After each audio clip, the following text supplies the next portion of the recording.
Buenas tardes. Vamos a empezar el acto. Bienvenidas y bienvenidos esta tarde a una tarde realmente especial, esta del 10 de diciembre de 2019, porque vamos a presentar este libro maravilloso, Luis Rius, León Felipe, poeta de barro, una biografía, la mejor biografía que se ha hecho seguramente de León Felipe, y encima el libro se quiere quedar en equilibrio. Vamos a ver lo que dura. Y bueno, luego hablaremos detenidamente del libro. Quiero contextualizarlo primero y también contextualizar cómo va a ser el acto de esta tarde con los distintos elementos que vamos a tener esta tarde. Lo primero que me gustaría decir es que este libro está dentro de la colección Los Galeotes. Creo que le han repartido un folleto con la presentación de la colección que llevamos hasta ahora. Esta es una colección que edita el Instituto Cervantes en el Departamento de Actividades Culturales, del que yo soy jefe. Lo hago con la ayuda inestimable de Pilar Rodríguez, que es la editora del departamento, a la que doy las gracias. Y hemos tenido colaboradores realmente magníficos de los libros que llevamos hasta ahora, como Juan Marqués, que estuvo desde el principio en el proyecto también, que está aquí presente. Y bueno, fue una colección que hemos puesto en marcha con un decidido reto de rescatar libros del olvido que no se han editado nunca en España por alguna circunstancia o que se editaron hace mucho y no están a disposición de los lectores. Llamamos esta colección Los Galeotes en homenaje, como no podía ser de otra manera, al patrón de esta casa, don Miguel de Cervantes, y al Quijote, en el que, como recordarán en el episodio de los galeotes, desencadena a los galeotes que se encuentra en un momento antes de entrar en Sierra Morena y los libera, y es lo que pretendemos nosotros, liberar algunos libros fundamentales de nuestra tradición que estaban en el olvido. Ha habido una línea de trabajo muy firme al principio, que está relacionada con libros que se han publicado en el exilio. Empezamos por el libro de Arturo Barea, Lorca, el poeta y su pueblo, que es una edición que hizo Juan Marqués. Es un libro maravilloso que se escribió en Inglaterra durante el exilio y que desencadenó los estudios lorquianos. Por ejemplo, el de Jan Gibson, que también colabora en este libro, fue el libro que le estimuló a estudiar a Lorca, ¿no? Seguimos con otro libro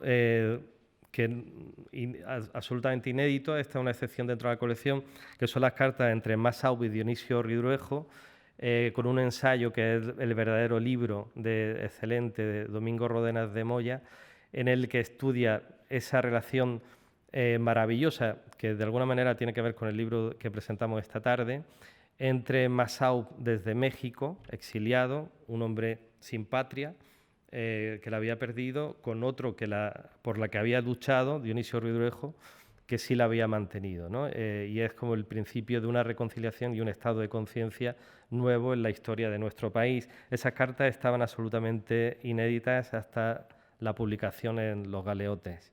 Seguimos con el libro de Federica Montseny, 100 días de la vida de una mujer, que publicamos con otra de las características de esta colección, que es acompañar nuestras exposiciones. Hicimos una exposición realmente excelente por lo singular que era los fondos bibliográficos de nuestro centro de Toulouse, donde hay una biblioteca dedicada al exilio, en este caso al exilio en Francia. Que se presentó aquí y ha estado en distintos centros de nuestro centro en el mundo. Y seguimos con Juan Larrea, del surrealismo a Machu Picchu, un libro también que se escribió en el exilio por uno de nuestros grandes poetas, y que publicamos en la conmemoración del Congreso de la Lengua del año pasado en Argentina, Córdoba. Seguimos con este León Felipe, escrito por otro grandísimo escritor y poeta, Luis Ríos, del que hablaremos más adelante, y ya le anuncio una línea nueva dentro de esta colección Los Galeotes, que es el de Ana Caro de Mayén, Valor, Agravio y Mujer, que es una obra del siglo de oro de una dramaturga maravillosa que en su tiempo pues, estuvo a la altura de Lope de Vega, y luego nuestra memoria no ha estado a la altura de su trabajo, y que acompañará una exposición sobre mujeres del siglo de oro que inauguraremos en marzo. Pero esta tarde hablaremos de León Felipe y, bueno, el acto va a consistir en lo siguiente. Va a haber un vídeo de 10 minutos que nos ha cedido Televisión Española para hoy, en el que se reproduce una entrevista maravillosa con Luis Ríos, el autor de este maravilloso libro, y seguiremos con una conversación sobre este libro, la presentación en sí, para el que contamos con Alberto Martín Márquez, que es el prologuista de esta edición. No solamente el prologuista, es el que nos propuso esta edición y le damos las gracias. Él es uno de los patronos y es el director de las actividades culturales de la Fundación León Felipe, comisario de una exposición sobre León Felipe que ha estado en varios de nuestros centros, Praga, Varsovia, Cracovia, ahora mismo está en Chicago, después de pasar por Nueva York, y es doctor en Historia y ha hecho un prólogo maravilloso a esta edición. Tenemos la suerte de que nos acompaña el hijo de Luis Ríos Caso, que ha venido desde México y creo que es una verdadera suerte contar con su testimonio esta tarde. Él es maestro en Historia del Arte, en México, es uno de los grandes especialistas en artes plásticas del país. Es investigador en el Centro Nacional de Artes Plásticas del Instituto Nacional de Bellas Artes, crítico y comisario de numerosos trabajos expositivos y artísticos. Ha sido director en 2 ocasiones del Museo Diego Rivera y también es novelista con una novela que promete mucho y esperemos que llegue a España. Se ha publicado en Alfaguara, se llama El espía de Franco y tiene una pinta estupenda por lo que hemos podido saber. Y después de la conversación está con nosotros Isabel Ordaz. Ella es una actriz conocida y reconocidísima, premiada internacionalmente en festivales como Moscú o Toulouse, Premio Goya por Chevrolet, esta película preciosa de Macua. Actriz de teatro que ha trabajado con grandísimos directores como Andrés Lima o Elena Pimenta, y también es poeta y de hecho fue una de las cosas, los motivos por los que pensamos en ella para terminar el acto y leer unos poemas de León Felipe. Y sus poemas además se pueden leer, ¿no? Están publicados con títulos como Flor de Alientos o Poemas de Palestina o Bonavilla. Bueno, bienvenidos, Alberto, Luis, maravillosamente precedidos por la voz y la imagen de Luis Ríos, el autor de este libro, que antes de que se me olvide, que se me puede olvidar perfectamente, pero ya no se me olvida.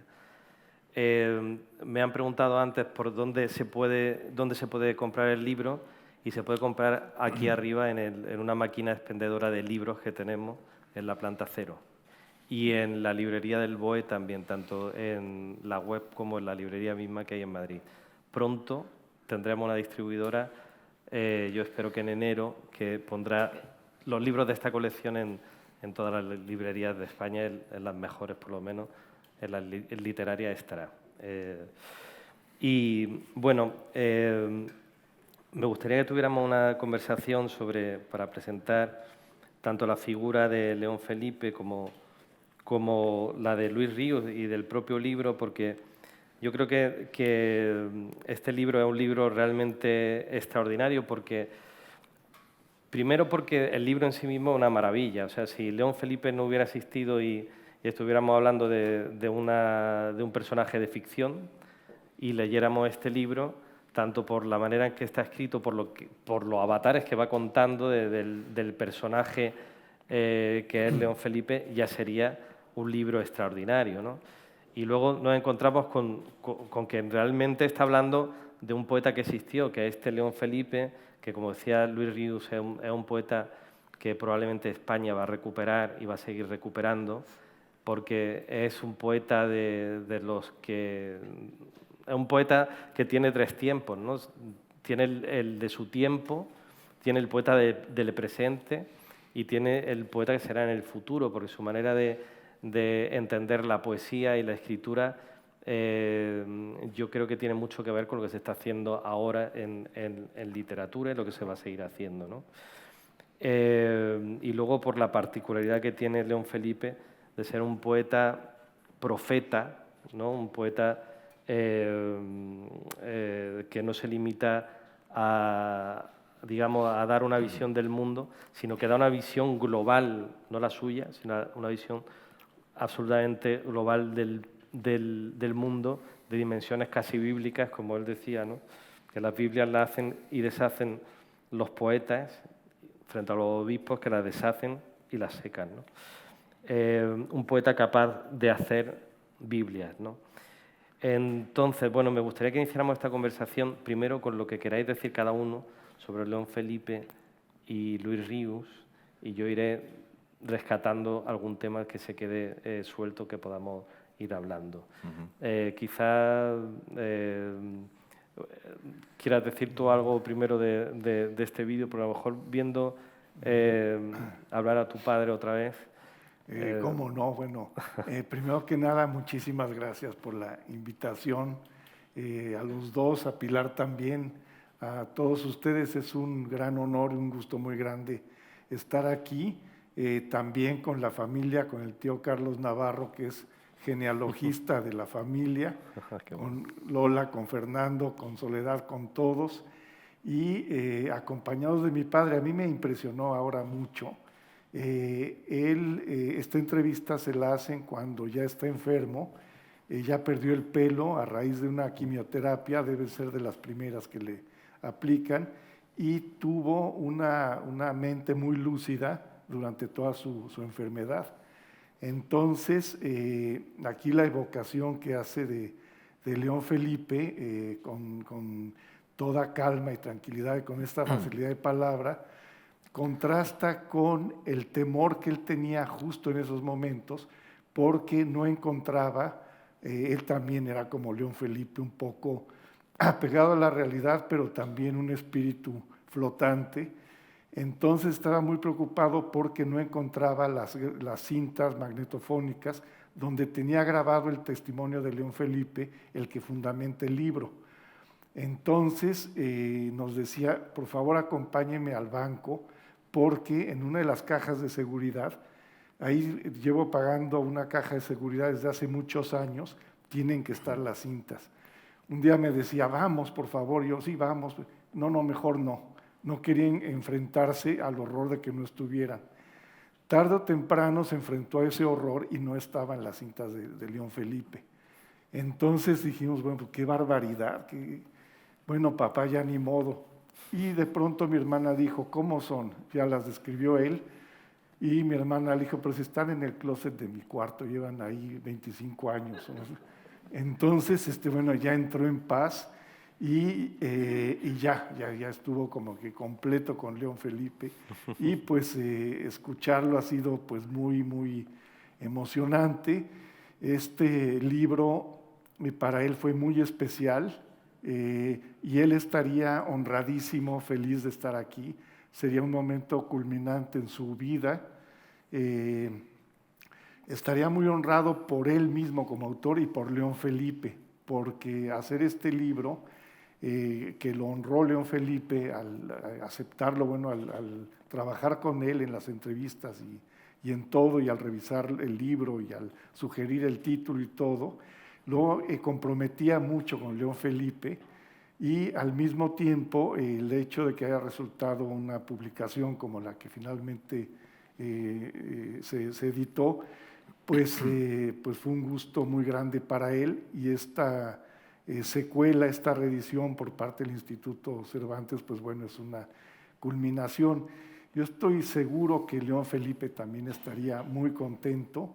Ya les iré platicando por qué, cómo se manifestó en estas cintas que las hemos estado escuchando, con un poco de temor, porque mi padre decía, escúchenlas y a ver qué se edita y qué no se edita. Desde luego, a través de Alberto, de ustedes las van a escuchar muy, muy pronto. Ya estamos terminando esa como auditoría familiar que se nos pidió, y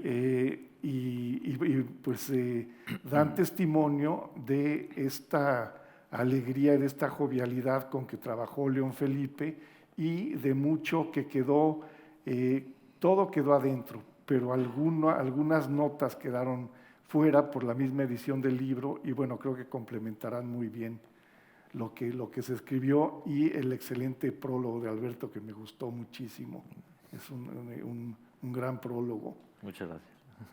La verdad es que cuando uno lee el libro, al final yo pensaba que el libro, aparte de una biografía de León Felipe, es también una especie de acto de amor, ¿no? No solo de reconocimiento y prospección de una obra, sino una entrega de alguna manera amorosa, ¿no? de amistad y de honrar a una persona, ¿no? por parte de Luis Río a León Felipe, ¿no? Yo creo que es fruto de una admiración mutua, fíjate. Antes de nada, a mí también me gustaría dar las gracias, por supuesto, al Instituto Cervantes, por todas las actividades que se hacían en torno a León Felipe, con esa exposición que ha tenido esta itinerancia a lo largo del año, ¿no? León Felipe, sobre todo, se caracterizaba porque era un gran viajero. Y en algunos sitios no pudo ir, sobre todo por Europa, y gracias al Instituto Cervantes pues, ha cumplido ese sueño. En el caso de Estados Unidos, es verdad que la exposición ahora está en Nueva York, ya no en Chicago, casi una vuelta a casa, ¿no? Como yo decía, en Nueva York, porque él pasó 7 años de su vida en Nueva York. Así que muchísimas gracias. Y en cuanto al prólogo, gracias Luis, un auténtico placer, porque este libro ha sido y es, a mí no me gusta decir libro de mesilla, casi digo, por la comparación, de mesa de comedor, porque lo descubro día a día. León Felipe, que me ha acompañado durante muchos años de mi vida en esto que nos dedicamos a investigar papeles viejos, y yo creo que Luis Rius supo captar y que confesara León Felipe, que no era fácil, por eso digo que es fruto de una admiración. León Felipe no concedía prácticamente entrevistas. Es muy difícil, hay entrevistas de León Felipe, pero no hay tantas para los 84 años que él vivió. De hecho, si uno ve la primera entrevista que se le hizo en 1920, quizá no haya que leer nada más, porque en 1920, con motivo de la publicación de Versos y oraciones de Caminante, él concede una entrevista y el título es A los poetas nuevos, que había, así lo tituló el periodista, ya tenía León Felipe 36 años, como has apuntado, que no era poeta de niño de vocación, ¿no? sino tardía, más tardía. Y León Felipe, en esa entrevista, yo creo que ya define lo que va a ser su poética, incluso define también su personalidad, porque le dice el periodista, ¿cómo se define usted de carácter? Y él, muy escuetamente, le define una palabra, tristón. Y es verdad que esa posición que tiene él, vital, incluso poética también, el confesar ser un viajero que pretende ser un viajero. Él quería en aquel momento atravesar toda Europa y llegar hasta la India, quizá para reencontrarse literariamente con Tagore, que era uno de sus referentes en aquel momento, ¿no? Y yo creo que esa admiración que sentía mutua es lo que permitió que León Felipe, en ese pequeño apartamento de Ciudad de México, vivía casi como un monje. León Felipe no tenía un trabajo estable, no era profesor de universidad, no tenía una plaza ganada. La ganó en Panamá en 1936 y la dejó por venirse a España y meterse en el ojo del huracán en Madrid en plena guerra. Fíjense ustedes, abandonar a miles de kilómetros por el compromiso, ¿no? Él tenía la idea de que el poeta tenía que estar con el pueblo. Y hay algunas publicaciones, algunos periódicos que en la portada dicen el poeta está con nosotros. Ha venido León Felipe. Él se había marchado en el año 20 de España, es decir, no es un exiliado al uso. León Felipe ya lleva fuera de España, fíjense, desde el año 20, primero a Guinea Ecuatorial y después ya a Estados Unidos y ya a partir del año 30 en México, 36 Panamá, y llevaba ya, por tanto, bastantes años. Eso le da también una posición para organizar e intentar acoger a los exiliados españoles. Es decir, se marcha en el año 38, pero digamos que como que ya no es un exiliado que abandona España inmediatamente por la guerra, sino que ya está muy asentado en México. Bueno, pues en ese pequeño apartamento de Ciudad de México, de la calle Miguel Schutz, si no me equivoco, sí, así es. Que tenemos descripciones, incluso Max Sau, buen amigo suyo, que describió incluso el apartamento, que lo tenemos en imágenes por Felipe Cazals, que es un gran director mexicano, que cuando estaba en la Escuela de Cine en el año 65, pues grabó un documental sobre él, que además dijo, ¿me deja usted grabar un documental sobre usted? No, evidentemente, porque León Felipe normalmente era no a este tipo de cosas. Luego lo convenció para poder, ¿no? Sí. Y por eso ese espacio, que lo decimos un poco en el prólogo, me parece absolutamente mágico, ¿no? Casi como un pequeño plato poético. Y en ese pequeño apartamento donde iban los fotógrafos de los hermanos Mayo, que son, como conocéis, pues un gran estudio de fotografía, o Molly Steimer también a hacer fotos. Es decir, era un pequeño apartamento, pero que tenía una magia en un tercero, una planta, con un ama de llaves que tenía, que se llamaba Trini, que formaba parte todo como de una magia casi mitológica, absolutamente lo que era ese espacio. Y ahí consigue Luis Rius que León Felipe le abra su experiencia vital, que es tremendamente intensa, es de intensidad que asusta. O sea, León Felipe podría protagonizar un largometraje de los que él siempre quiso, porque León Felipe amaba el cine, siempre quiso hacer cine, lo que pasa es que nunca le dejaron, ¿no? Pero hizo sus adaptaciones cinematográficas y sus guiones, pero no le dejaron.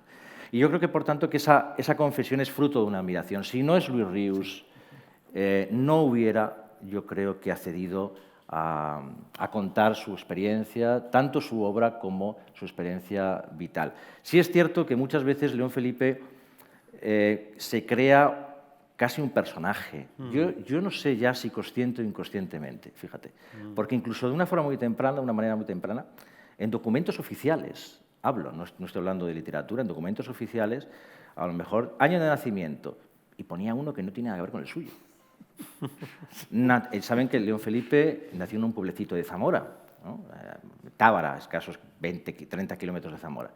Bueno, pues hay fichas donde pone natural de, y él decía Galicia.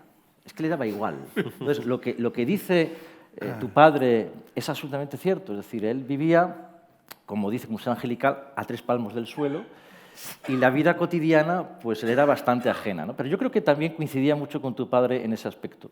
Sí, por eso eran almas gemelas. Porque tu padre también, los aspectos cotidianos, ¿no? Si no me equivoco, también le suponían un mundo, ¿no? Sí, eran una dificultad terrible, pese a que él tuvo una trayectoria muy lineal en lo académico. Tuvo joven su doctorado justamente con el libro de León Felipe y fue profesor de tiempo completo.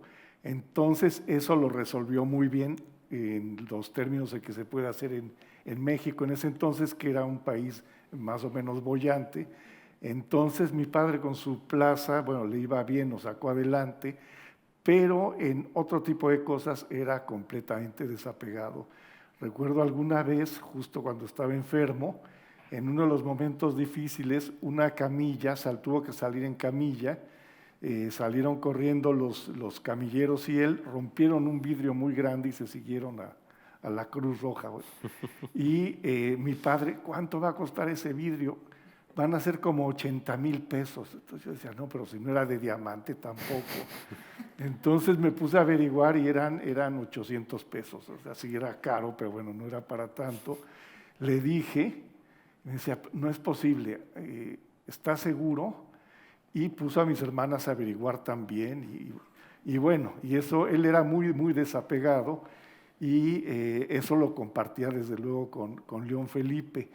No otras cosas, en otro sentido era bohemio total, en todo caso era más cercano a Garfias y algunos otros poetas, pero en el asunto de la bohemia sí se distinguía mucho de León Felipe, pero había sobre todo coincidencias y esto se aprecia mucho en las entrevistas.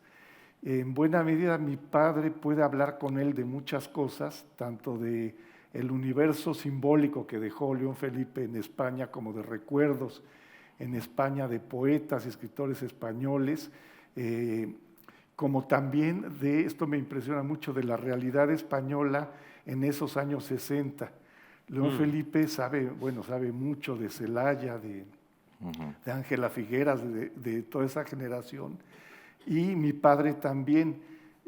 Yo me imagino que también, como había relaciones familiares entre la familia de aquí y de allá, permitía que mi padre en su biblioteca tenía libros de todos ellos, e incluso historiadores y autores diversos españoles cuyos libros llegaban a México por distintas vías, y esto le permitía darle juego y ser un interlocutor muy activo. Y las coincidencias son muchas. León Felipe se siente muy cómodo. En ocasiones se quiere ir más por el chisme, vamos a decirlo así. Y bueno, ¿y cómo le fue a tal? ¿Y qué te enteraste de Onís? Tú me estabas contando tal historia. Y mi padre está hablando con él todo el tiempo, están muy cómodos.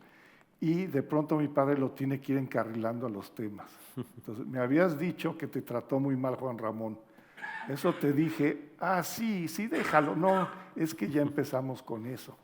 Entonces, de mal modo a veces León Felipe se reencarrilaba, pero finalmente, bueno, lograban tener ese diálogo.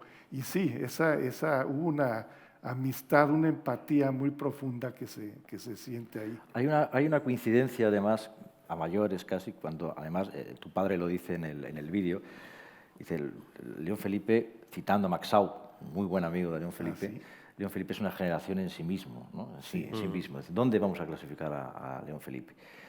Yo recuerdo incluso que Ángel González, el gran poeta Ángel González, también hablaba de tu padre, que reivindicaba un lugar, encuadrarlo en la generación del 50. Y además citaba a Valente cuando decía, no importa dónde se escriba, tal, sino importa es el lugar del canto, y el lugar del canto y la forma es España, la de Luis Ríos. Es decir, que incluso en dónde clasificar uno y a otro coincidía, ¿no?, en la dificultad de ello. Fíjate que es cierto que Maxau dijo, no sabemos dónde clasificar, así que es una generación en sí mismo. Larrea, que habéis nombrado también, muy buen amigo de León Felipe, cuando viene a España con motivo de mitad de los años 70. Larrea viene a España porque se reedita su libro sobre el Guernica. Larrea escribió un libro que es una de las interpretaciones, una de las primeras exégesis que se puede hablar de la obra de Picasso, del Guernica, y a mitad de los 70 se reedita en España la obra y viene Larrea, Juan Larrea. Regresa. Por primera vez. Pero él se va, no se queda, si no me equivoco. Y en una entrevista le dicen, bueno, usted y León Felipe son poetas y escritores inclasificables. Y dice, no, inclasificables no, desorbitados. Desorbitados porque estamos en una órbita totalmente distinta. Y dejó a los periodistas, dicen, no, desorbitados, es una cosa diferente e inclasificable, ¿no? Y fíjate que en eso también incluso tiene esa semejanza de dónde clasificar a Luis Ríos, que yo creo que, por supuesto, y estoy de acuerdo con la opinión de Ángel González, que además editó, creo que, no me equivoco, una edición póstuma, ¿no?, de la obra de tu padre. La Cuestión de Amor, sí, hace también un prólogo excelente.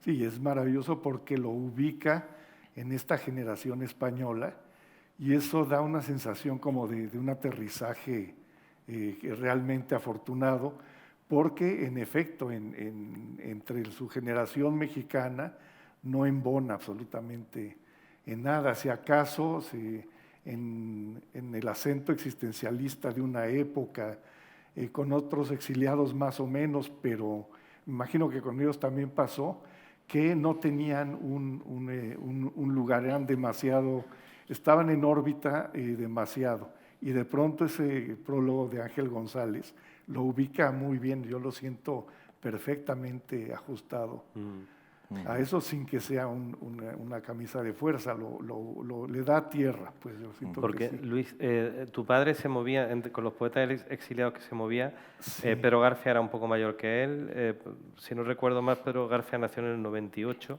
Sí. Y León Felipe, que era un poco anterior, ejercería quizá como de maestro Así es. de todos los que estaban allí, ¿no? Así es.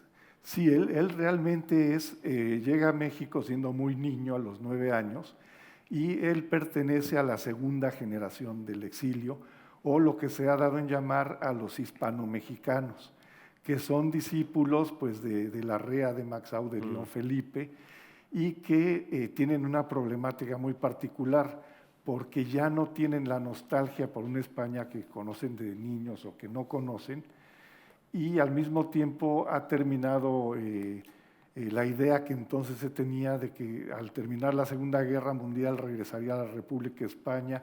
Todos esos ideales de la primera generación ya no se tienen. Entonces, esta generación queda atrapada en una nueva problemática y empiezan a escribir muy jóvenes ya con otros temas. Son Tomás Segovia, por ejemplo, José Pascual Buxó, José de la Colina, quien acaba de fallecer, y son muy brillantes, pero sí son muy distantes en edad y en circunstancia y en temas a Max Aub y León Felipe. De hecho, Max Aub les apadrina las revistas y les dice, bueno, ya no tengan tanta nostalgia, no se van a ir al maquis, ¿verdad? Eso ya también terminó. Tampoco va a caer un meteorito y se va a acabar el mundo, pese a que la bomba atómica existe, tengan otras problemáticas. Entonces, sí, ese fue como que su panorama, pero no embonaba en realidad en nada, porque decían, es de la revista Segrel, sí, pero es muy plural, o la otra, Clavileño, son las revistas que él editó, y son demasiado plurales, faltaba encontrarle ese espacio de significados. Sí. Nunca creo que se subraye suficientemente la riqueza que supuso, ¿no?, la convivencia de los poetas exiliados de distintas generaciones, ¿no?, con los intelectuales mexicanos también de la época, claro, y lo provechoso que fue para todo el futuro intelectual, ya no digo de México y de España, sino de la literatura y la cultura en español, ¿no? Fue realmente fructífera, ¿no? Mira, yo hace poco tiempo, hablando con un diplomático mexicano, pues me decía, mire usted, la guerra la perdió España, pero la ganó México, en el sentido de que tuvo el acierto Lázaro Cárdenas, bien aconsejado por Villegas, de abrir los brazos a tantos intelectuales, no solamente intelectuales, sino también a miles de exiliados españoles, y que además imitaron, que es un efecto de espejo, las instituciones, aquí las tertulias literarias, el Ateneo, todos tenían su... Y León Felipe además participaba mucho en ello, ¿no? Y Luis Ríos, yo creo que, fíjate que tu padre hizo también ahí una labor muy importante desde la radio. O sea, Luis Ríos tenía un programa en la radio, Radio UNAM, que se llamaba Historia de la Literatura Española, que empezaba con una cantiga instrumental de Alfonso X el Sabio, con una sintonía muy peculiar. Y en esos 10-15 minutos, que fue variando, creo que semanalmente se emitía, yo tenía la suerte de escuchar la mayor parte de los programas, pues dedicó muchos programas a los exiliados. Y dedicaba monográficos a Domenchina, a Juan Rejano, a Rea, a León Felipe. Pero cuando llegaba León Felipe, hacía 10-12 programas. Es decir, la pasión le podía. Y además incluso justificaba. Y decía, rompo ahora porque yo creo que lo merece, León Felipe. Y León Felipe y México, León Felipe y la policía, Terror Felipe. Además tenía esa idea que comentábamos a mediodía, que tenía Luis Ríos, que era fantástico divulgando, hay que decirlo, porque tu padre era un divulgador tremendo, tenía ese don. Él siempre contaba a sus oyentes, con esa voz hipnótica que tenía, miren ustedes, la historia de la literatura española es como una ciudad vieja, que entras, que tiene sus grandes avenidas, que son las grandes corrientes literarias, pero que luego tiene calles tortuosas, cuestas empedradas, y que doblando una esquina te aparece un monumento fabuloso que no aparecía en las guías. Sí, es magnífico. Y ese don que tenía Luis para llegar a la gente, yo creo que hizo una grandísima labor con todos sus programas dedicados a los exiliados, relacionados sobre todo con México, porque hablaba de la huella mexicana, que eso le gustaba mucho decir, de la huella mexicana, de Moreno Villa. León Felipe, por ejemplo, León Felipe no escribió nada sobre México, monográfico, digamos como sí escribió Moreno Villa, ¿no? La coroscopia mexicana, etc. claro. Sin embargo, lo mexicano ya tenía un pozo importante, que lo ha trabajado incluso María Luisa Capela, ¿no? Como investigadora, profesora mexicana, precisamente con un libro que se titula La huella mexicana en León Felipe y que dirigió tu padre, además, el trabajo, ¿no? Es decir, que León Felipe se sentía muy bien en México, ayudó mucho a los exiliados españoles. De hecho, él editó el poema del hacha en un librillo, en un libreto, y lo ofrecía a todos sus amigos para intentar recaudar dinero y sacar a los que estaban haciendo la revista Hora de España, sacarlos de Francia, de los campos, con ese dinero. Y entonces pues escribe a John Dos Passos, escribe a Hemingway, escribe a Waldo Frank, para ver, mira, te he mandado el ejemplar, pero no he recibido nada, dame algo, ¿no? Y le daba algo de dinero para poder traer a exiliados o facilitar la salida al llegar allí, ¿no? León Felipe yo creo que se convirtió en una voz del exilio, la expresión del español del éxodo y el llanto, evidentemente es un libro suyo del año 39, es una expresión comparable con la de José Gaos, con la del Trasterrado, famoso, por supuesto. O sea, creo que es fundamental su figura. Sí, cómo no. Que quizás fue precisamente en ese momento en la guerra, por la biografía, se cuenta muy bien ese irrefrenable impulso de fuga, ¿no? de León Felipe, cómo le cuesta quedarse en un sitio. Cuando llega a España en el año 20, presenta el libro en el Ateneo, triunfa y él pide irse a Guinea. Luego se va a América, luego se casa, que luego me gustaría que nos hablara un poco de su mujer, de Berta Gamboa. Y es justo en la guerra civil, ¿no?, cuando él decide, que no tenía por qué hacerlo, porque estaba en Panamá, que monta esta diatriba, ¿no?, contra los políticos y digamos, la casta del poder de Panamá, ¿no?, y decide regresar a apoyar la República, cuando otra vez recobra el nombre que de alguna manera él mismo había difuminado, ¿no? Porque creo que él se quejaba en algún momento, enlazando con lo que decía del mapa poético, ¿no?, donde hay callejones y de pronto aparece un monumento que sin duda León Felipe es uno de ellos, ¿no?, uno de los grandes monumentos, que no aparece en las guías, ¿no?, como no apareció en la primera antología de Gerardo Diego, ¿no?, la que hizo, que luego en la segunda edición sí la hizo, que fue la del 32. 34, ¿no? 32 me parece que le molestó muchísimo a León Felipe, además que no lo incluyera, le molestó. Claro, claro, y sin embargo él tenía éxito y se fugaba, ¿no? Y luego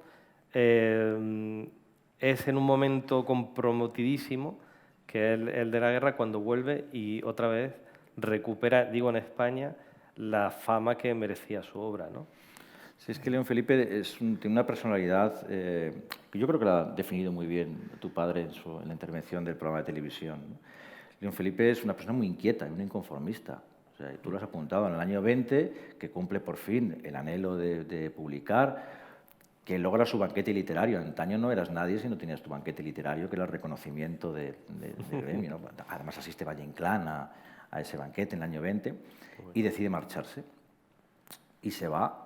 Pues antes no sabíamos bien por qué, había alguna leyenda urbana que decía que es que había tenido una pelea y había habido un muerto accidental, ¿no? Hoy sabemos, gracias a una carta que escribe Unamuno y que dice: maestro, me marcho porque España no me ha dado más que un destierro y una cárcel. León Felipe estuvo en la cárcel por desfalco en su juventud. Tenía una mala cabeza de juventud, tuvo una mala cabeza. Sí. Se cuenta muy bien sí, pero además incluso a Gerardo Diego le escribe, cuando la antología que has citado, unas notas, y él dice: mi pasado es feo y turbio, ¿sabes?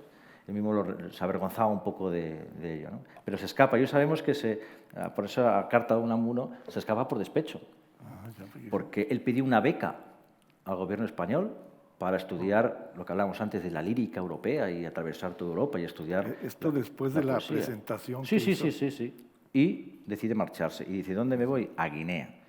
Pero piensen ustedes que Guinea Ecuatorial en ese momento es una colonia española con una población blanca muy reducida, y la que había tenía mala fama porque iban expresidiarios y además toda la administración estaba bastante, bueno, pues con un problema de corrupción grave. Entonces, cuando los amigos le decían: ¿pero cuánto vas a ir a Guinea que solo hay expresidiarios? Y dice: pues yo. Sí, eso es muy gracioso. Justo es mi perfecto. Y él se va a ejercer de boticario, que era lo que había estudiado. León Felipe era boticario, como saben, ¿no? Y cuando viene a España en el año 22, disfrutando de sus vacaciones, tiene que incorporarse a Guinea y dijo, yo a Guinea no me voy, yo me voy a Estados Unidos, porque quiero ser oficinista en Manhattan. O sea, estamos hablando de que no quiere volver a escribir. Siempre León Felipe, que afortunadamente nunca lo cumplió, el libro que escribía al último decía, ya no escribo más. Afortunadamente nunca lo cumplió, y siempre escribía, ¿no? Pero desde el año 20 hasta el año 30, que él luego está en Estados Unidos y saca ver sus relaciones de Caminante 2 en el Instituto de las Españas, no conocemos obra suya en esos 10 años. No sé si se habrá perdido o no, pero de luego no tenemos nada suyo. Pero va a Estados Unidos, vive allí 7 años, tiene una plaza en la Universidad de Cornell, en Nueva York, y de un día para otro, porque está así en los documentos, decide que ya no quiere estar allí, que se quiere ir a México, a volver a regresar al país de su esposa, de Berta Gamboa, en México. Y cuando llega a México dice, uff, esta temperatura y esta altura a mí no me va, yo quiero volverme a Estados Unidos. Claro, Estados Unidos dice, ya has dejado tu plaza, ya no puedes ir, ¿no? Entonces, siempre tiene esa inquietud de marcharse, de fugarse, prácticamente. Se fuga de su propio nombre, ¿no? Bueno, eso trajo unos problemas tremendos, porque León Felipe no es que sea un seudónimo tal cual, ¿no? Un ropaje literario como muchos. Él nace como Felipe Camino, en Galicia, ¿no? Y coge el nombre de León por el santoral. Él nace un 11 de abril, que fue Viernes Santo, esa presencia religiosa que va a tener, fíjate, él nace un Viernes Santo, y coge el nombre de León, pero lo coge de tal manera que firma los documentos oficiales y administrativos como León Felipe, pero León Felipe no existe. De hecho, cuando se marcha a Guinea a ejercer de boticario, está el nombramiento, lo tenemos en el Archivo General de la Administración, tachado y devuelto porque León Felipe no existe. Y hay que hacer otro documento con Felipe Camino. Entonces, cuando intentas rastrear su biografía, es muy duro, pues es porque es que está jugando contigo, ¿no? Continuamente. Y yo creo que ese inconformismo, que es lo que le da también, ¿no? Ese carácter, cómo no, que se ve mucho también incluso en su propia obra, que siempre está en dos aguas, ¿no? Y que a veces lo tenía, desde luego el poema como tú, Piedra Pequeña y Ligera, es la autobiografía perfecta, ¿no? de él. Y esta misma, vamos a llamarle inestabilidad, con el mayor respeto, la podía tener en un solo día. De pronto está en las entrevistas, bueno, está eufórico, está feliz, van a comer, llega Berta Ester, que era una mujer muy guapa del exilio, que era la musa de la segunda generación de poetas. Él se pone muy contento, vea que venga, que se sienta aquí. En ese momento se pelea también con el ama de llaves, que son unos pleitos horribles. Bueno, él con esa violencia, la otra le contesta, eso mezclado con los ruidos de la calle, los automóviles en ese departamento tan pequeño que has referido, ahí se colaba todo, ¿no? El ruido, el viento, el teléfono es un protagonista. Contesta, ¿y quién? Ya le dije que no. Ah, eres tú, sí. Ya recibía también a quien hablaba. Y de pronto están así como en una fiesta y en las grabaciones y en la entrevista, y de pronto toca un tema y se viene abajo. Entonces, de eso ya no quiero hablar. Eso fue terrible. Entonces, mi padre, pero habías dicho que te había ido muy bien. Volvamos a eso. Te mentí, no fue, tengo muy mala memoria de eso. Y cambia, y luego vuelve a cambiar. Y sí, pero era su sí, desde luego forma parte de la poética de él. Y fíjate además que la guerra civil, que es un punto importantísimo, pero yo creo que León Felipe es mucho más que la poesía de guerra, ¿no? No le dedica tantas hojas a la guerra, te das cuenta en el libro, no le dedica tampoco tanto. Y sorprendentemente tampoco le dedica nada a su mujer. A Berta, que eso todavía poesía amorosa o eso no. No, León Felipe, bueno, él, en el año 20, en esa entrevista que, como digo, es clave para mí, el año 20 le dicen, usted no escribe sobre amor. Y dice, ¿cómo que no escribo sobre amor? Mis poemas están llenos de amor, ¿no? Pero busque usted el amor en esos poemas, ¿no?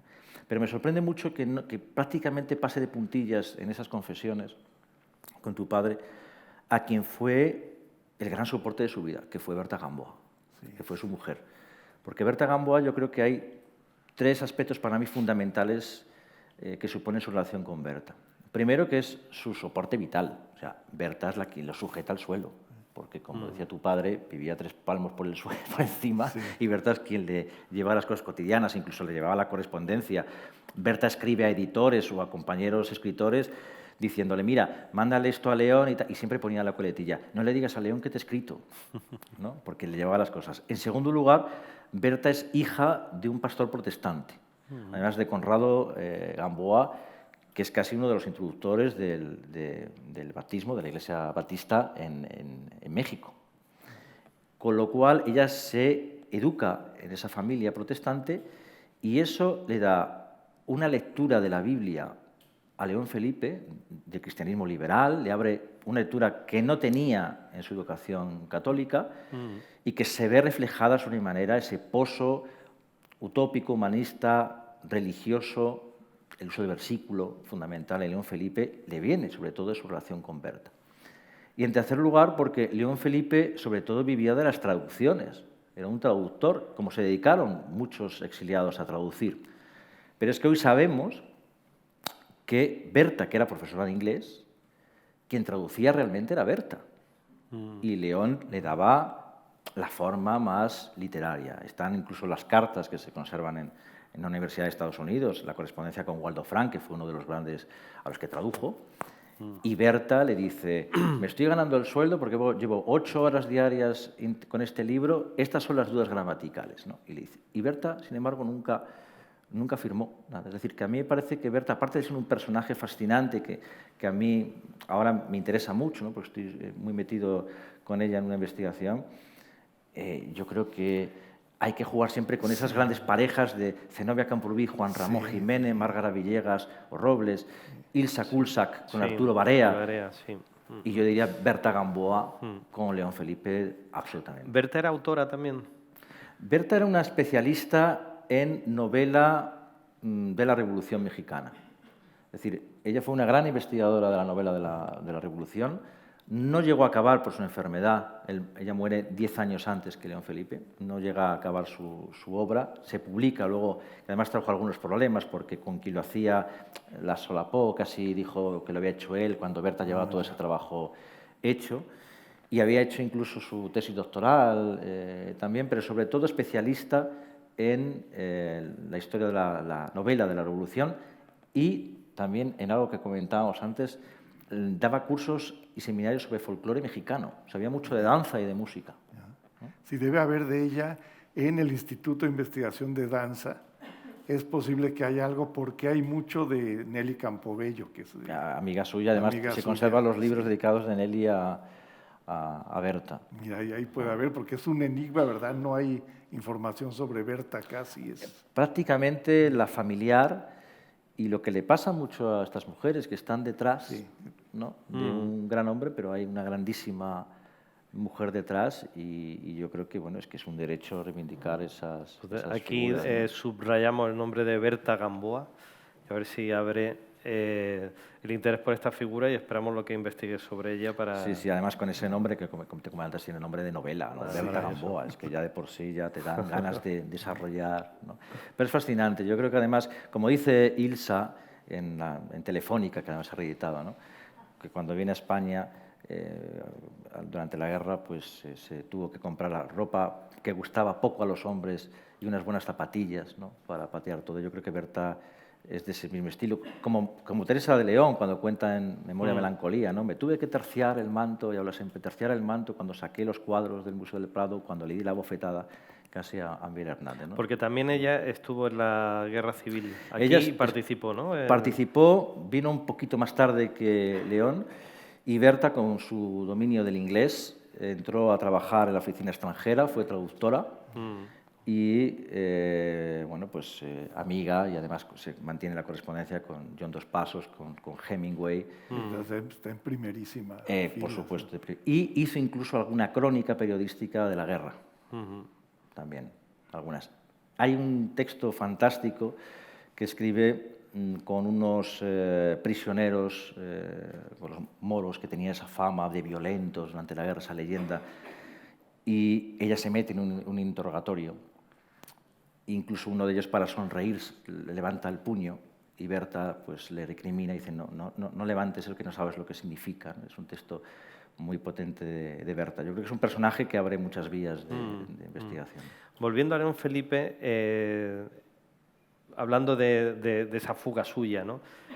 Constante, de la fuga de su propio nombre, yo creo que tiene también algo que ver con su concepción mística del mundo, ¿no? Como una duda, ¿no? Una duda sobre la identidad, sobre el ego, ¿no? Sobre lo fugitivo, sobre lo esencial del ser humano y del mundo. Hay en su poética, que estábamos empezando a apuntarlo antes, ¿no? Una palabra fundamental, que es eso que él llama viento, ¿no?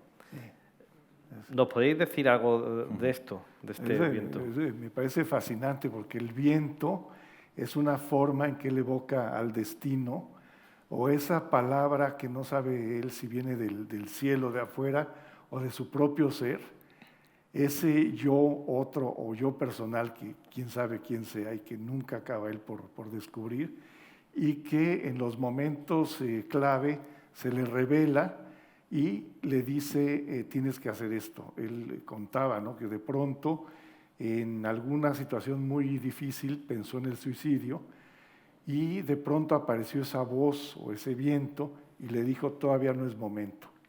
Entonces le hizo caso. O luego también apareció el viento y es el que lo lleva a Guinea, es el que de pronto le da destino a Nueva York, luego de pronto a México. Y a mí me parece maravilloso porque tiene una carga espiritual muy, muy importante. De pronto pareciera, aquí pero es una percepción personal, un poco como una predestinación, ¿no?, que me parece que juega ahí muy importante. Y también una voz espiritual y un yo profundo, imposible de conocer, pero que sin embargo se revela y que está presente. Y eso es el viento para él, ese destino. Y el viento como antólogo, porque incluso él cuando hacía las antologías decía, es el viento es el antólogo, ¿no? Qué bonito eso. Y sus antologías, además, él, fíjate que variaba versos, variaba el orden y decía, es que cada poema tiene su lugar y en una antología pues tiene un significado distinto. Él variaba el orden, añadía, corregía. Por eso tenemos, incluso en el legado, que están todos los manuscritos, se puede estudiar un poco el proceso creativo de León Felipe. A veces es difícil porque hay variantes, y son las variantes que muchas veces incluía él en las antologías, porque el antólogo es el viento. Es un hombre con, como tú dices, con una revelación espiritual absoluta, que incluso lo lleva al plano religioso, porque él es contradictorio hasta para eso, ¿no? Ahí solapa casi, y eso lo estudió muy bien el profesor Ascunce, José Ángel Ascunce, sobre lo profético, la obra de León Felipe, entre el deísmo y el teísmo, ¿no? Se mueven las dos cosas, ¿no? Por un lado, dice, bueno, yo creo en un Dios que es el deísmo, creador, pero que no participa en la vida cotidiana de los hombres y, sin embargo, está continuamente interpelando a ese Dios que solo nos has dejado, incluso blasfemo para que me prestes atención. Sí, se mueven esas dos aguas. Interlocutor directo, ¿no? Esas aguas. Y yo creo además que esa gran pregunta del quién soy yo, que está en el libro, que formula, que está en el libro absolutamente, incluso lo elegimos casi como es el título de la exposición, porque qué mejor manera que decir al visitante quién soy yo, ¿no? Sé quién soy yo, que plantea ya en versos y oraciones, ya está esa pregunta, y que luego lo hace de una forma muy directa, es reflejo de esa constancia. Nunca encontró la respuesta, porque de hecho pocos meses antes de morir escribió, dice, nadie sabe quién es, primero dice, ¿quién soy yo? Nadie sabe quién es, por eso hay en este mundo tantos historiadores y psicoanalistas. Y él llegó a esa conclusión diciendo, bueno, ya por fin, ¿verdad? No me voy a dejar de preguntar porque no lo sé. Luis Riu recoge una frase muy bonita de León Felipe que dice, mi oficio es este, escuchar latidos y temblores de pueblos y de estrellas. Lo de las estrellas, bueno, un poco lo que estamos hablando, pero yo creo que también habría que subrayar este tema de la escucha que él tiene con el pueblo, ¿no? Cómo para él la condición humana es algo en lo que trabaja poéticamente y me parece casi su prioridad absoluta, ¿no? Como en este poema maravilloso que está al final del libro, en el que está hablando de un niño, ¿no?, en Auschwitz, ¿no? Y se encara con los poetas que han escrito sobre el infierno, ¿no? Con Sí, Dante, es Rimbaud, impresionante, ¿no? Con Rimbaud, con Blake, ¿no? Y le dice, vosotros creéis que habéis escrito sobre el infierno, pero el infierno es un niño en un campo de concentración del crematorio, ¿no? que además le dice, Dante, tú no tienes imaginación. Claro, esto es Sí, que se comparado quedaron con esto. cortos. Comparado con esto, tú no tienes imaginación. Sí, sí. Y le dice, poetas infernales, tocad más bajo, hablad más bajo, que se callen. ¿No? Dice, cualquier persona de la tierra sabe más hoy del infierno que todos vosotros. Eso Es un poema realmente maravilloso. que hace Auschwitz. León Felipe fue de los primeros poetas españoles, hay un estudio monográfico muy interesante, en denunciar el Holocausto. Eso también hay que decirlo. Lo hace de una forma primero solapada, hablando de montañas de cenizas, y luego lo hace ya, evidentemente, de una forma más comprometida en ese poema de Auschwitz. Luego dedica uno a Ana Frank, también, y a ese niño que está solo esperando los hornos crematorios de Auschwitz. Fíjate que él tuvo una cercanía y una simpatía por el pueblo judío tremenda, ¿no? Y de hecho, en reconocimiento, al final casi de su vida, el año 67, el embajador de Israel en México, en su nombre, le hizo entrega en forma simbólica de un bosque que está a las afueras de Jerusalén que lleva su nombre. Ah, qué interesante. Por ese compromiso que tiene. Y de hecho el poema de Auschwitz todavía se lee en algunas conmemoraciones del Holocausto, de la Shoah judía, se lee el poema de Auschwitz de León Felipe. Cuando hemos estado en la exposición en Cracovia y se leyó el poema de Auschwitz, pues evidentemente imaginen cuál es la sensación de estar precisamente en ese mismo espacio, ¿no? Qué maravilla. Esto de... enlaza también con otro tema que es el de la muerte. Y aprovecho a decir, porque antes del recital de los poemas, si alguien quiere intervenir a partir de ya con alguna pregunta, puede hacerlo. Hay otra cosa que dice Luis Río en el libro que es preciosa. Dice, la muerte está tumbada a sus pies cuando escribe, cuando León Felipe escribe, ¿no? Y cada poema suyo es un testamento. Sí, sí. Sí, la muerte creo que es algo que está muy cercano en él. Es algo que es latente, me da la impresión, en todo momento. Tanto en su biografía, él parece como apostando a la muerte a cada rato.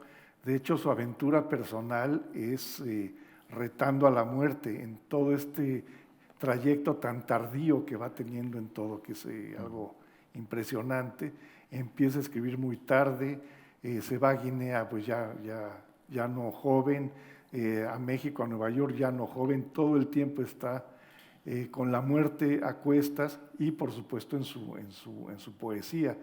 Y en el libro de mi padre y en otros testimonios que he leído, la visión de suicidio es algo muy, muy constante, ¿no? Y sin embargo tiene una vitalidad tremenda, ¿no? Parece, ¿no? Una energía y una jovialidad también.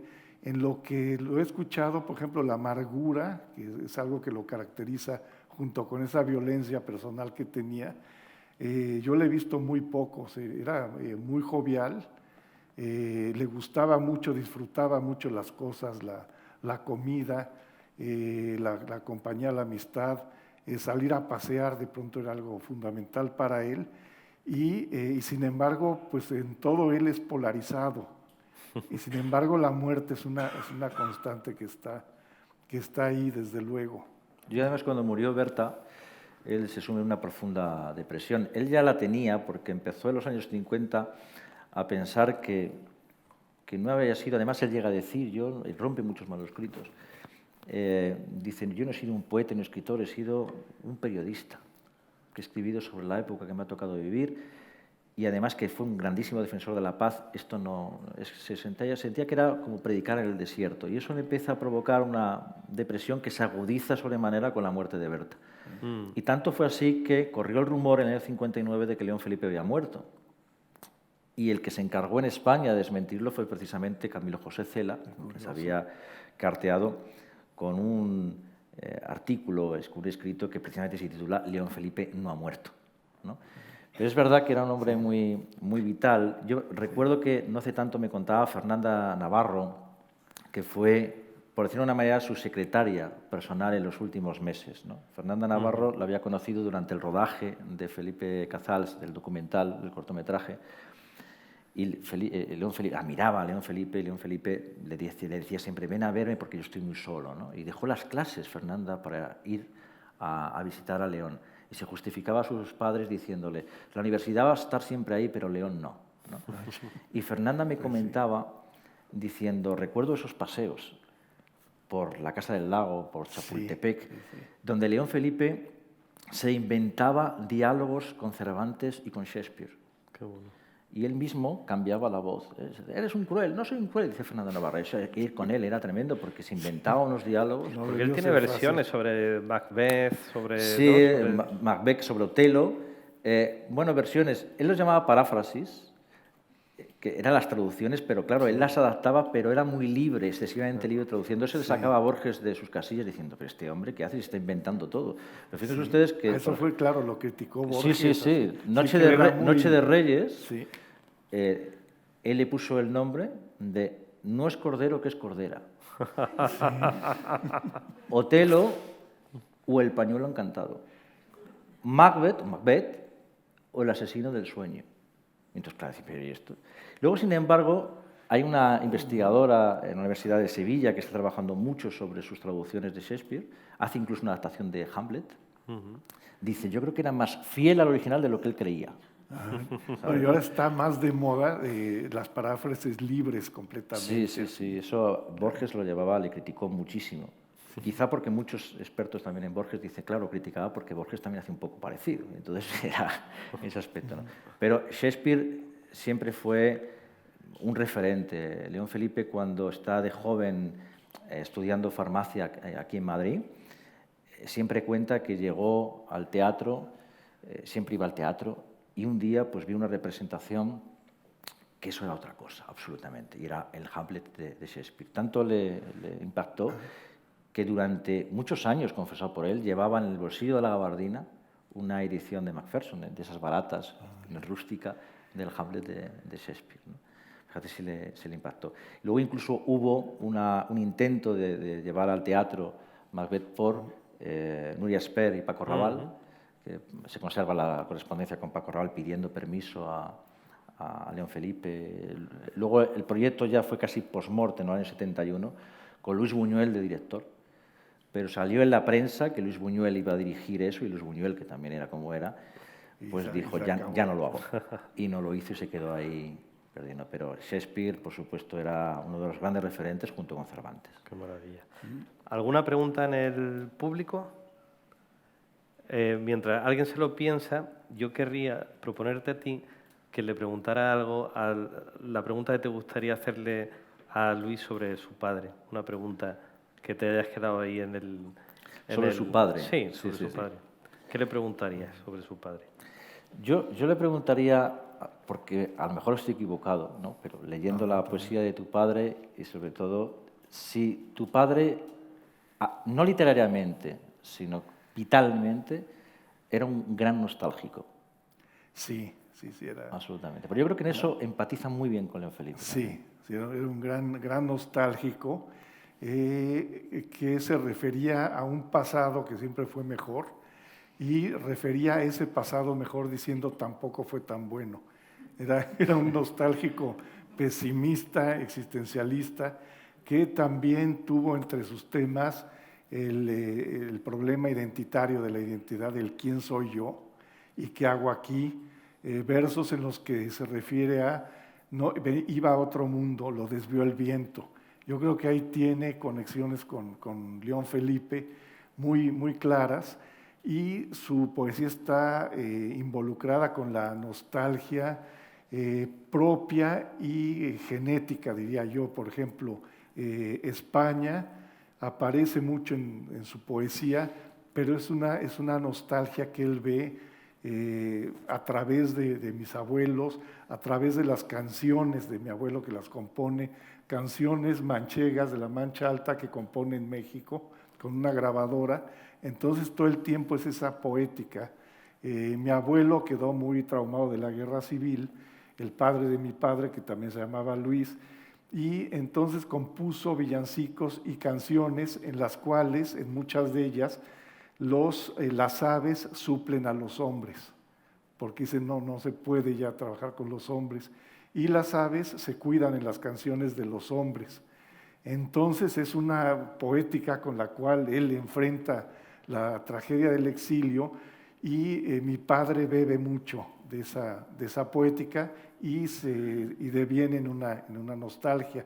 Y también hay una nostalgia vital muy grande que conjuga ya en su caso, sí muy particular, con la poesía amorosa. Tiene mucha poesía amorosa y erótica incluso, en la cual a veces también hay una nostalgia por la pérdida, o una nostalgia por algo que fue efímero, pero que en fin se presenta de diversas maneras, acompañada mucho por el tema amoroso, que es muy constante, y también por preguntas sobre la identidad personal. Muy leonfelipesco, ¿no? Leonfelipesco, y con esta generación de hispanomexicanos que también la tenían porque quedaron como en un doble desarraigo, en ocasiones con respecto a la primera generación, que decían, bueno, pero entonces nosotros ya nos quedamos aquí, ya somos de aquí, pero tampoco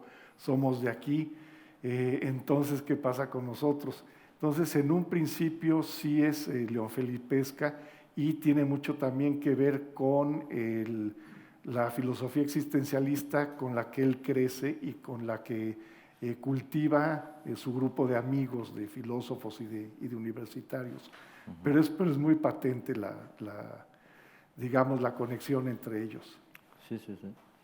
Bueno, muchísimas gracias. Vamos a pasar a la lectura de los poemas. Si no hay ninguna pregunta, el momento, por favor. Brevemente, sin querer, un momentito. al fuego. El tema de Inglaterra, que sale tan rabiosamente en su poema La insignia, Sí.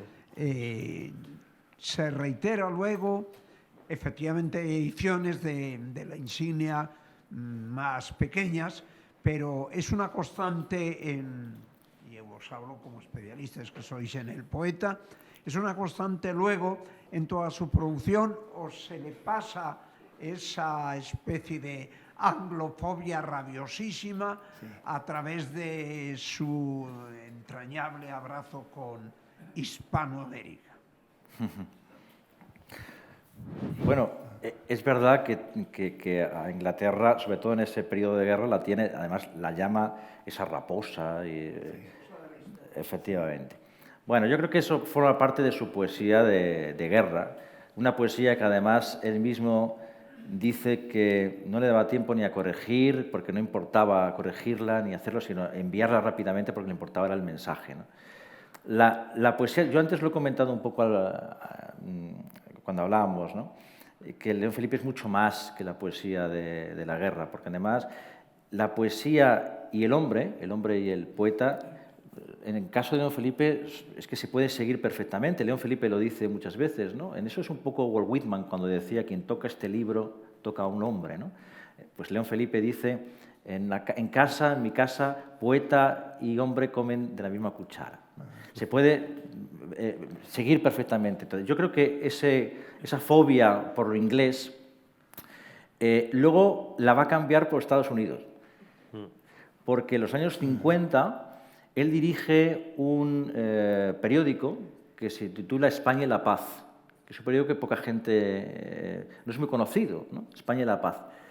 Y ahí cambia Inglaterra por Estados Unidos, porque coincide con la gestión de las bases americanas en España, cuando se estaba gestionando todas las bases. Y aparece, recuerdo, la cabecera, la fotografía, una ilustración de un mapa de España encadenado con el águila americano. Entonces, digamos que sustituyó una por otra en ese aspecto, ¿no? Pero es verdad que tuvo una fobia absoluta contra lo inglés por ese no intervencionismo en la guerra civil. Incluso prefiriendo a Hitler y Mussolini. Bueno, pero eso yo creo que es más de su impulso a la hora de escribirlo que de lo que pensaba realmente, ¿no? A Hitler y a Mussolini es curioso porque León Felipe veía la historia como en un gran retablo, donde no había un orden cronológico. Entonces, él veía en el mismo retablo a Caín, a Hitler, a Mussolini, ¿no? Y él veía que siempre la guerra era la misma guerra, aunque él decía que la española, la más sangrienta de todas, son pero los mismos cuentos, los mismos pero siempre, que es cierto, ¿no? Caímos en los mismos Sí, los mismos errores. arquetipos en guerra. Aunque también tiene una combinada, bueno, en todo él es contradicción, una anglofilia, por ejemplo, por los poetas, por Whitman, por la ciudad de Nueva York, Claro. ¿no? Que viaja ahí y aparte siempre es una constante que quiere regresar. Y también por T.S. Eliot, ¿no? Es un poeta que también le Que traduce, apasiona, además, lo lo traduce. Y con Whitman influye Shakespeare este muchísimo. amor-odio por Absolutamente, Shakespeare, claro. porque también dice, bueno, Shakespeare es su admiración absoluta, pero ¿qué tal lo califica de, no, bueno, este era un asesino, qué barbaridad? Puso en sus personajes una serie de crímenes horribles que él ha de haber imaginado.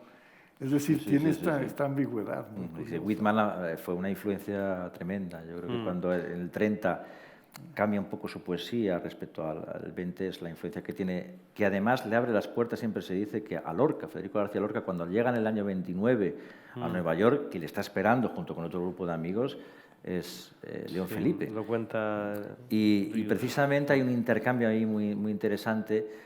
Lorca luego escribirá la oda a Walt Whitman y le abre el mundo de Whitman a Lorca. Yo creo que Whitman es una influencia absoluta. Además, se nota, fíjate, que incluso esto que digo de variantes, de que prácticamente escribe sobre los mismos temas, que es casi como un desarrollo de un mismo poema, ¿no? Como se ha llegado a decir de León Felipe. Al fin y al cabo, Whitman lo que hace es ir añadiendo a Hojas de hierba a su gran obra, ¿no? Pues añadidos, transformaciones, casi como un desarrollo de un mismo árbol, ¿no? Sí, ambos tienen la universalidad, ¿no? Como una aspiración de integrarla en el todo, ¿no? En el yo, o sea, el yo como un crisol donde cabe todo el mundo, ¿no? El mundo completo. Pero además cambia el yo por el nosotros, Claro. ¿no? Pasa al colectivo. León Felipe se convierte en una voz, como un portavoz de poetas, ¿no? Muy bien, lo están ambientando la sala para la Muy lectura, bien. así que yo creo que pasamos a la lectura de Isabel Ordaz. Bueno, muchísimas gracias. Muchas gracias. Yo creo que nos Bajamos, sentamos allí y la sentamos. escuchamos mejor.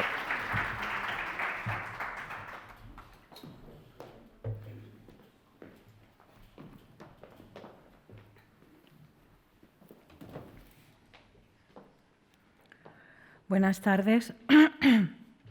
Voy a leer unos poemas de León Felipe.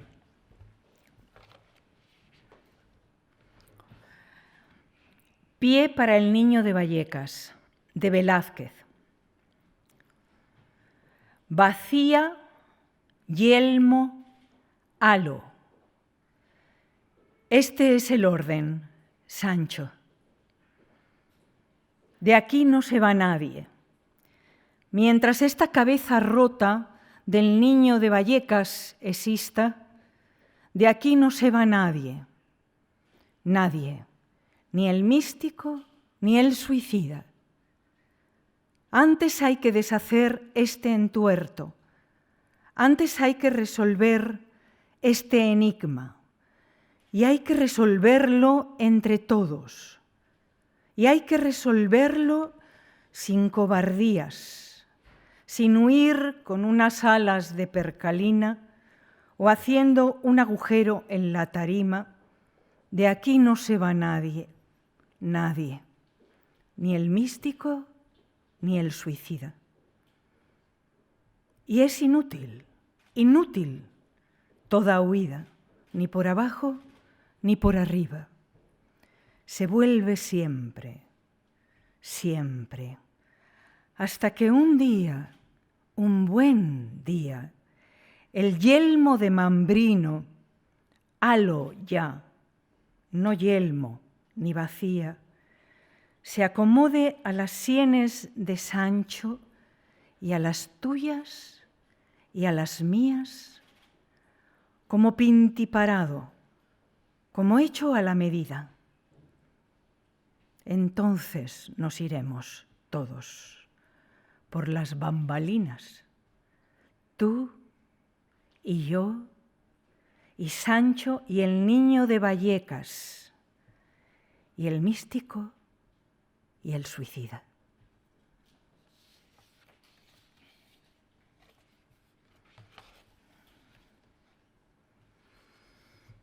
Vencidos.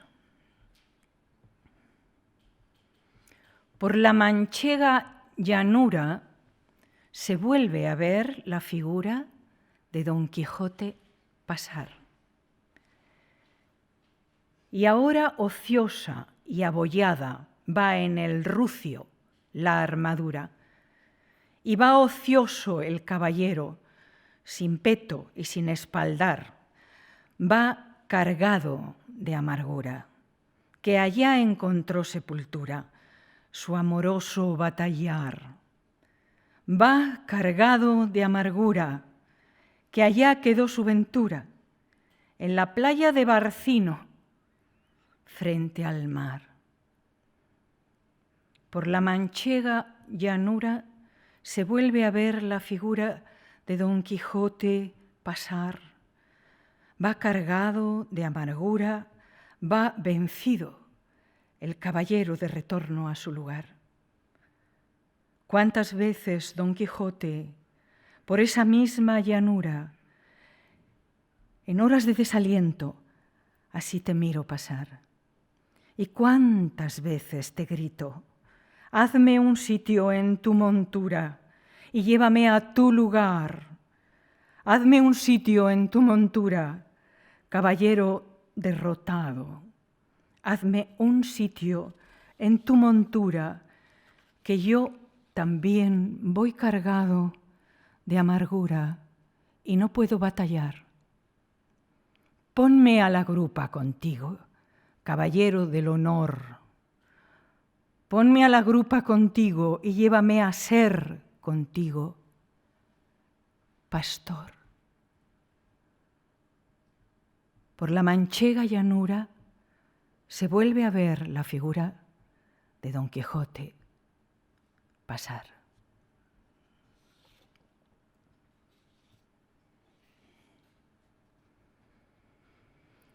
Romero solo. Ser en la vida Romero. Romero solo, que cruza siempre por caminos nuevos. Ser en la vida Romero, sin más oficio, sin otro nombre y sin pueblo. Ser en la vida Romero, Romero, solo Romero. Que no hagan callo las cosas, ni en el alma ni en el cuerpo. Pasar por todo una vez solo y ligero, ligero, siempre ligero. Que no se acostumbre el pie a pisar el mismo suelo, ni el tablero de la farsa, ni la losa de los templos, para que nunca recemos como el sacristán los rezos, ni como el cómico viejo digamos los versos. La mano ociosa es quien tiene más fino el tacto en los dedos, decía Hamlet a Horacio, viendo cómo cavaba una fosa y cantaba al mismo tiempo un sepulturero. No sabiendo los oficios, los haremos con respeto. Para enterrar a los muertos como debemos, cualquiera sirve, cualquiera menos un sepulturero. Un día todos sabemos justicia. También como el rey hebreo la hizo Sancho el escudero y el villano Pedro Crespo. Que no hagan callo las cosas, ni en el alma ni en el cuerpo, pasar por todo una vez solo y ligero, ligero, siempre ligero. Sensibles a todo viento y bajo todos los cielos poetas, nunca cantemos la vida de un mismo pueblo, ni la flor de un solo huerto, que sean todos los pueblos y todos los huertos nuestros.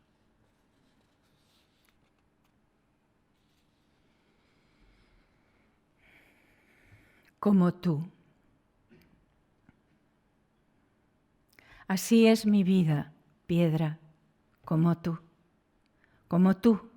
piedra pequeña, como tú, piedra ligera, como tú, canto que ruedas por las calzadas y por las veredas, como tú, guijarro humilde de las carreteras, como tú, que en días de tormenta te hundes en el cieno de la tierra y luego centelleas bajo los cascos y bajo las ruedas, como tú, que no has servido para ser ni piedra de una lonja, ni piedra de una audiencia, ni piedra de un palacio, ni piedra de una iglesia, como tú, piedra aventurera, como tú, que tal vez estás hecha solo para una onda, piedra pequeña y ligera.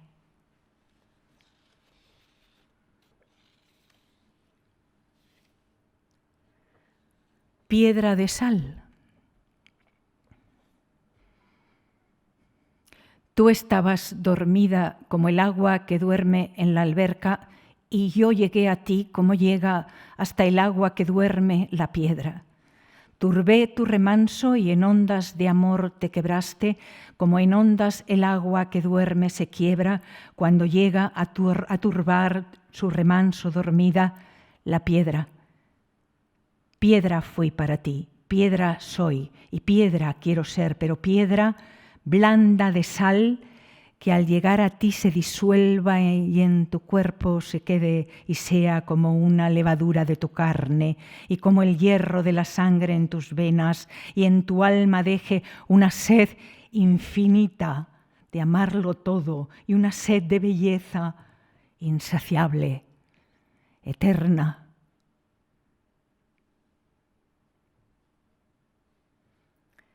Preceptiva poética.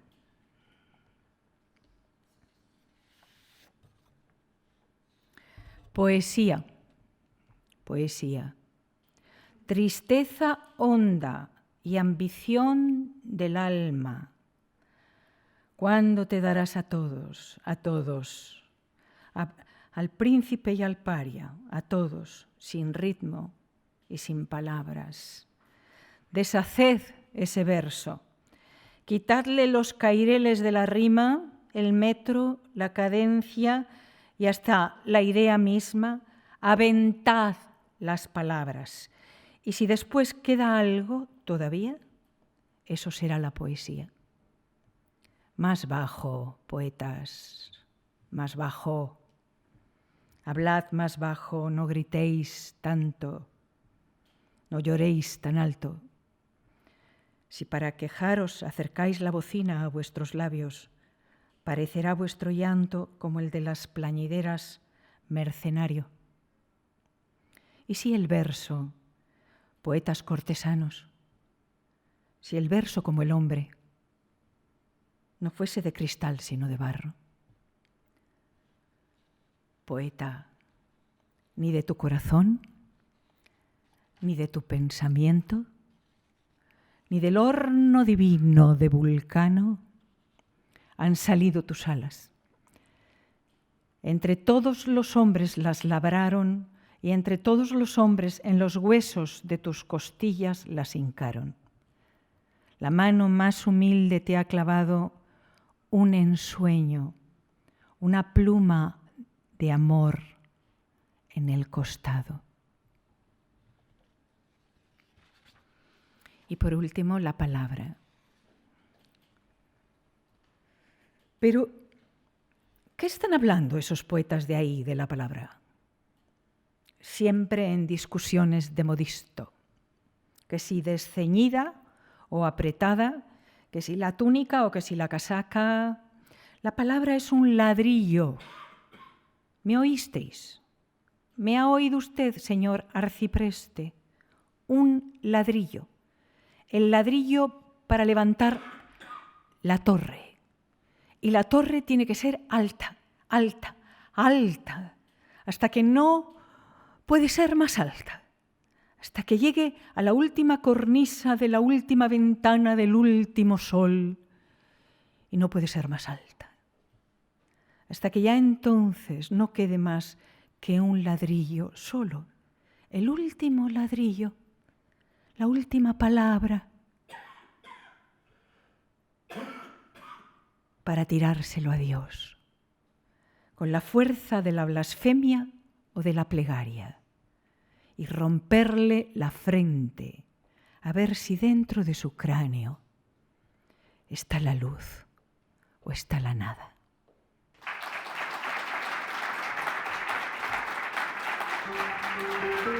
Gracias.